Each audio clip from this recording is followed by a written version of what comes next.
Peace, prosperity, love, and light. Welcome back to Deep Speak with Brother Sadiq. Tried to shoot a video last night, and I'm obviously not so skilled with my camera because it had no sound. Anyway, here I am today. The reason I'm here is because yesterday there was a article in the New York Post talking about black women should abandon the black man and date and marry white men. And for those who are socially conscious, I would say, well, I'll say for myself, whatever. I took that as a declaration of war. Okay, it is the last step in a long, drawn-out process that you might call social engineering, where the goal has been to divide the black family here in America, and successfully, it seems that they have come to the boldest article in one of the most read publications probably on the earth, the Washington Post. And it said black women should marry white men. And they gave a very articulate argument for this stance, this column, this article, saying that black men are less educated by far than the average black woman, that black men currently date outside of the culture, right, outside of the race. And there is a article. I think you should check it out. It's in the Washington Post. It's written by a black guy. I think he's an Ivy League, Harvard, maybe Stanford. Pissed me off, but it's just it's something I think we need to pay attention to, because what it's saying is it's time to eliminate the black man from the chessboard. He's no longer necessary. We've groomed the black woman along far enough through our educational systems, through our cultural training, and the fact that they've been supported and undergirded throughout the history of the struggles of our people. And it's been with the goal of division, right, to divide the man and the woman, right? That's the base of a unit. And if you can break them down, then you have no more you have no fight. There's no fight left. And when the woman no longer supports the man and the man no longer supports the woman, then it's over. That's the end of them. You don't have them as a adversary anymore.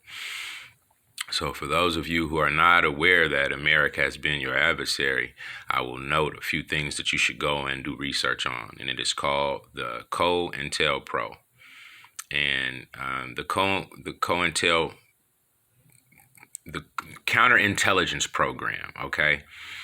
And the COINTELPRO was designed and aimed at black people in the 60s with our civil rights leaders and our freedom fighters, and then in the 80s with our political leaders who were actually elected to the offices by the actual systems of government here. They were governors and city council members and mayors of different towns throughout America, and they were targeted by our government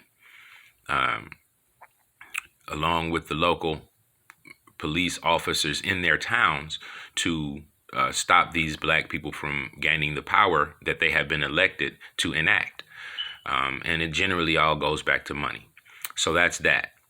Division and dividing the black power base structure family unit has a goal here in America, and that is to stop the black man from being a opposing force to the white man. Historically, I'm not finna go into history. I'm finna tell you what the article said, and I'm gonna tell you why I think it means war. I think they're saying to the black woman, separate yourself from the black man because he's only a problem for you. And they show the reasons why, and they give excellent points if you are a person who's desires to be connected to the white power structure and the white dominant society in America. If that is your goal, black woman, to marry a white man and to be upwardly mobile in the white power structure of America, and you've accepted that you are going to be accepted within that culture, not going to be shunned, not going to deal with racism, and you think you could, take that on, marrying your white man, then go ahead and do that. I think it's a woe unto you. But the entire culture has been designed for you to bow under, to assimilate. Okay? And so the black man has not been able to assimilate. He's not been allowed to assimilate. And when he's tried to assimilate, he's found no matter what levels he's gone. So, whatever level he has gone to, there is still the conflict and the contention and the stress and the uncomfortability of being a black man, no matter how much you've assimilated. Okay. So you can go into history and we can give you some examples,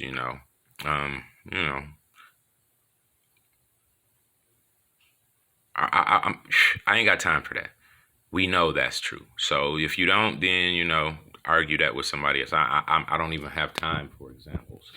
The reality is that was a shot across the bow. For black men, you better pay attention. So they're trying to eliminate you from the chessboard, the game in general. Okay, they're telling your woman, you're no longer relevant, you're no longer useful, and they have a black man doing it.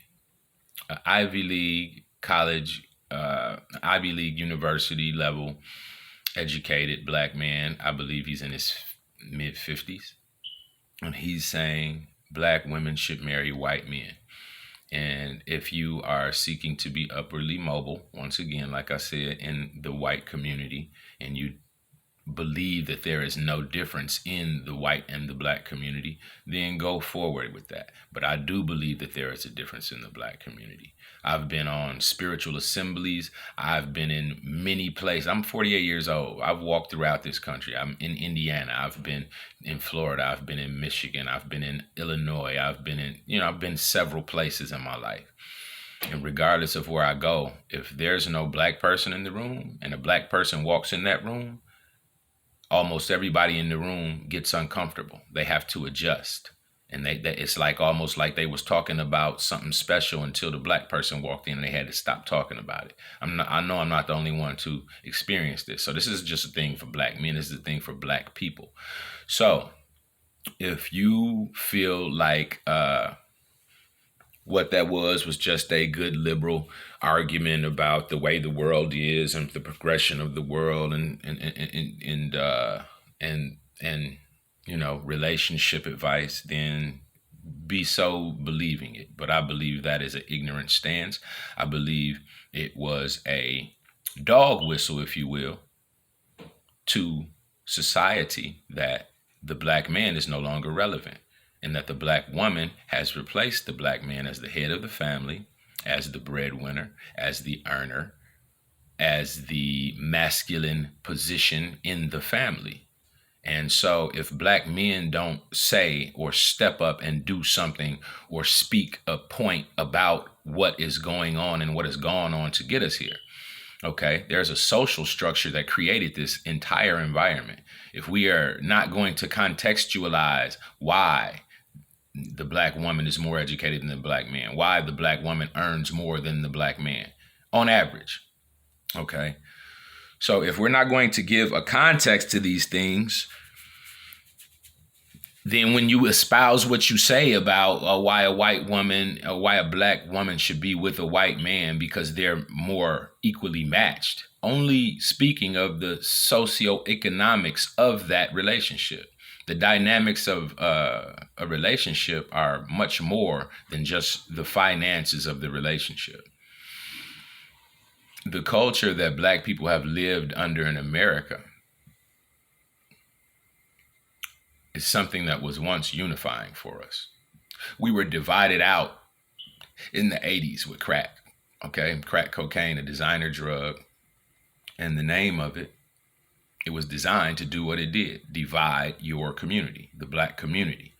Coming out of the 60s, I was born in 73. So coming out of the 60s into the 70s, I grew up in a community of black love in Detroit, Michigan, where I could go down the street and get a hot dog from anybody barbecuing and make a couple of dollars, going to the store for the old lady on the block or the old man on the block, or, wash up the car for somebody on the block, and we could cut grass, and we could go rake leaves, and we could shovel snow, and we could go, even on punk ass Halloween, we would go trick or treating. All of these things were normal. This was a community, and we loved each other, and we cared about each other, and we were concerned for each other.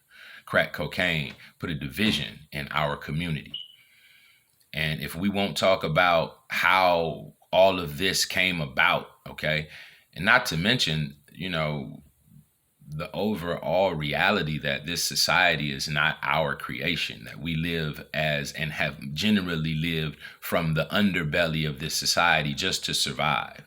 So, you want to talk about all of the drug laws and all of the criminality of black people. Well, if there's no jobs, yet you can put cocaine from other countries in my neighborhood.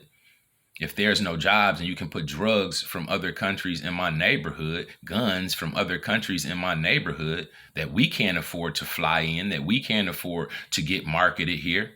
And okay, so don't deny the reality of the social engineering that was put forth and upon our people when you say there is a division between the black man and the black woman, socio-economically speaking. It's been designed as such. So for those who cannot see the design, I'm sorry for you. But I've long said you better begin this look with your spiritual eye and not just your educated eye. So peace, blessings, and prosperity. One love. I'm not going to stay on here long. That's a thought I had, and I want to give a little bit more on it, but I'm going to give a little bit time on that. Peace and blessings. One love.